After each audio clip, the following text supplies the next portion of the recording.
Someone asks what you're thinking. You tell them. They ask why you're upset. You explain. They push for clarity. You give it. And every single time, you lose a piece of leverage you didn't even know you had. Here's the brutal part. Your honesty isn't building trust. It's eliminating mystery. And without mystery, there's no tension.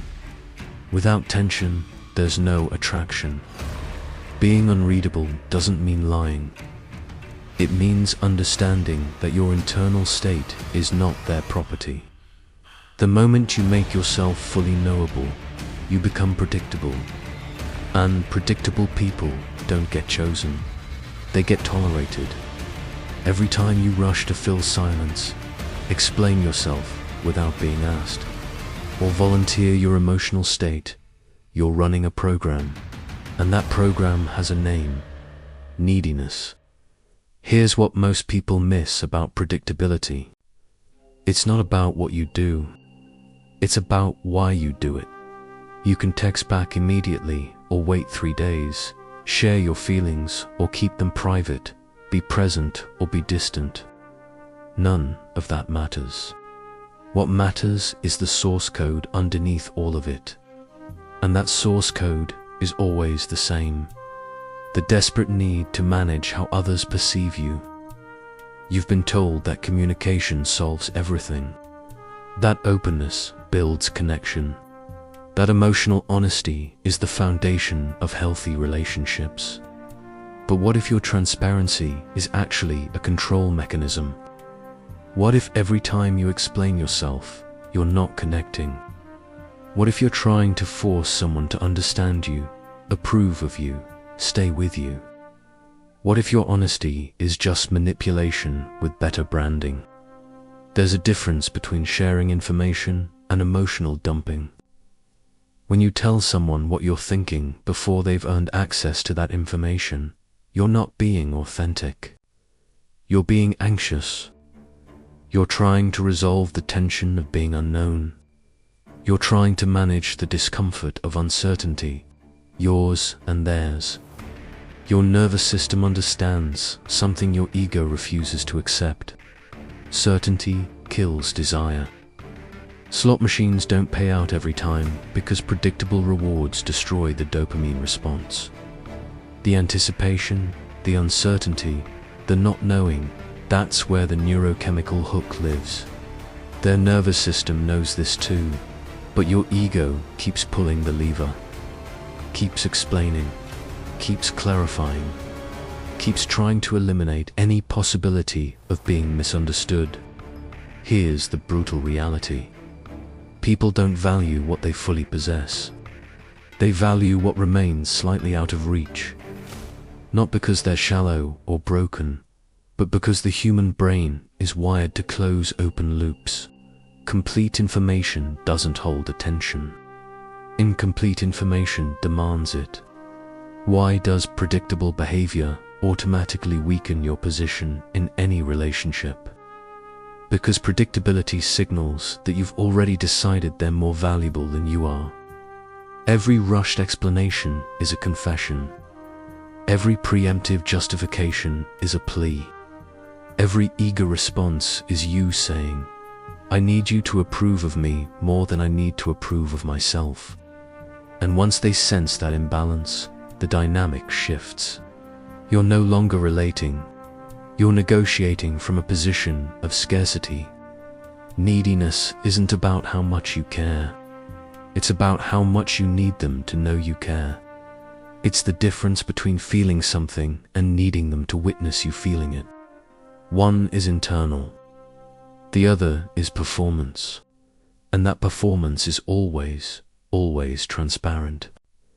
The first step to becoming unreadable isn't learning what to hide. It's learning why you compulsively reveal. Track your pattern for 1 day. Every time you volunteer information about your emotional state, ask yourself, what am I trying to control right now? What outcome am I trying to force? What uncertainty am I trying to eliminate? But here's where most people get it wrong.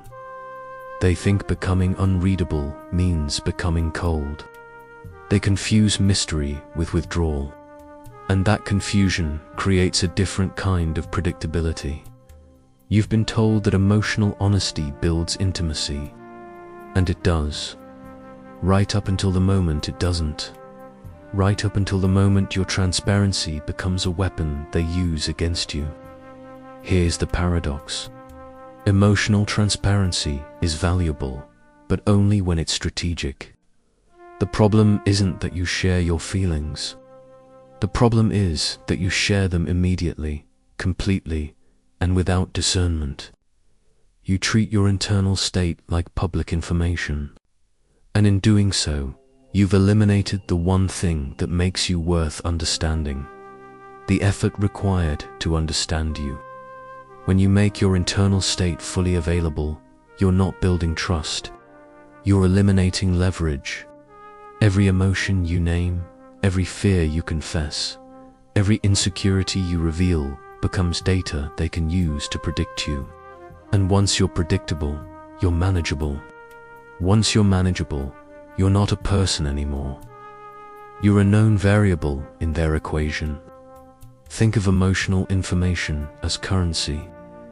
When you give it away for free, constantly, to anyone who asks, you're devaluing it. But here's the deeper truth. You're training people that access to you requires no effort.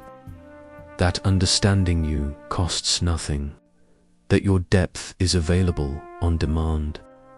And what's available on demand has no psychological weight. Someone asks why you're upset. You launch into a detailed breakdown of your emotional state, the triggers, the history, the nuances. You think you're creating connection.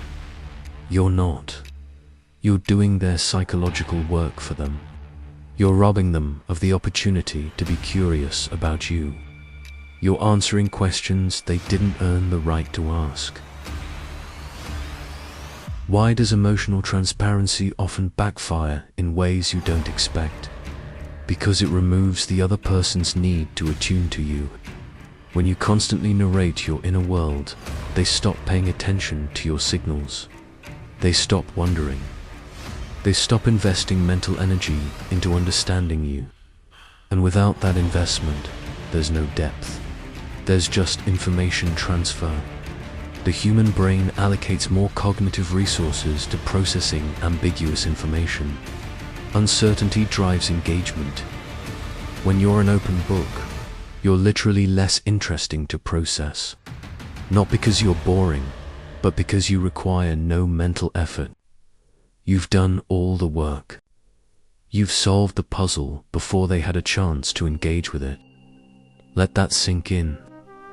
Your over-explanation is creating the very distance you're trying to close.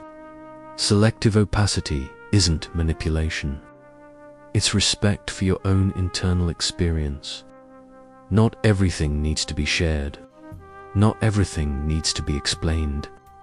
Not everything needs to be made digestible for someone else's comfort. Some things are yours. And keeping them yours doesn't make you closed off. It makes you contained. Start practicing the pause. When someone asks what you're thinking, feeling, or planning, give yourself 3 seconds before responding. In that gap, ask yourself, does this person need this information, or do I need them to have it? One builds connection. The other builds dependency. But now we hit the real edge. Because there's a version of being unreadable that's just as predictable as being an open book. And it's the version most people default to when they first learn this. You can become so guarded that your walls become their own kind of signal. So closed off that your unavailability is the most predictable thing about you. And that's not mystery. That's just fear with better branding. Here's the critical distinction between being unreadable and being emotionally absent. One creates intrigue. The other creates frustration. One makes people lean in. The other makes them leave. And most people can't tell the difference because they're both running the same avoidance program underneath. What if the guy who never shares anything, never shows vulnerability, never lets anyone in, is just as easy to read as the guy who shares everything? What if his pattern is just inverted neediness? What if his walls are just another desperate control mechanism, the same fear of rejection wearing a different mask? Because withholding everything doesn't make you powerful. It makes you transparent in a different way. Your refusal to connect becomes the most obvious thing about you. Being unreadable doesn't mean being a closed system. It means being selective about when, how, and to whom you reveal yourself. Calculated disclosure, not walls, but gates. Not rejection of intimacy, but discernment about who earns access to it. Vulnerability is valuable precisely because it's rare. When you never show it, you've made it worthless through scarcity taken to its extreme. When you never let anyone see beneath the surface, you're not mysterious. You're unavailable. And unavailability doesn't create attraction. It creates anxiety in secure people and obsession in insecure ones. Neither is what you actually want. Secure people will simply walk away. They'll recognize the pattern and opt out. Insecure people will fixate, will try to crack you open, will make your emotional unavailability their project. And that dynamic doesn't lead anywhere healthy. What is the difference between being mysterious and being emotionally unavailable? Mystery invites exploration. Unavailability punishes it. Mystery says, there's depth here if you're willing to look. Unavailability says, there's nothing here, stop looking. One is an open door with a winding path. The other is a locked door with a sign that says, keep out. The framework is strategic revelation. Share when it deepens connection, not when it manages perception. The difference is internal. Can you sit with someone's uncertainty about you without rushing to resolve it? Can you let them wonder without needing to explain? That's self-containment. Can you tolerate being misread without immediately correcting their interpretation? That's where the power lives. True unreadability isn't about what you hide. It's about being genuinely comfortable with not being fully known. It's the absence of the compulsion to be understood. Most people can't sit with being misunderstood for 5 minutes without correcting the record, without clarifying, without making sure the other person sees them accurately. The practice is this. Notice when someone expresses curiosity about you. Instead of immediately satisfying it, sit with the discomfort of leaving them curious.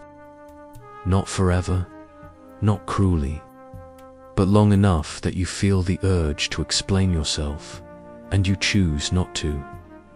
That gap between urge and action, that's where your power lives. So here's what all of this builds toward. The real reason unreadability creates attraction, and it's darker than you think. Being unreadable isn't a tactic, it's a byproduct. It's what happens when you stop needing other people to validate your internal experience. When you can feel something without needing them to know you feel it. When you can want something without needing them to see you want it. That's not game playing. That's self-possession. The question isn't, how do I become unreadable? The question is, why am I so desperate to be read? What am I trying to extract from other people's understanding of me? Approval, permission, proof that I exist. Predictable people don't get chosen. They get tolerated.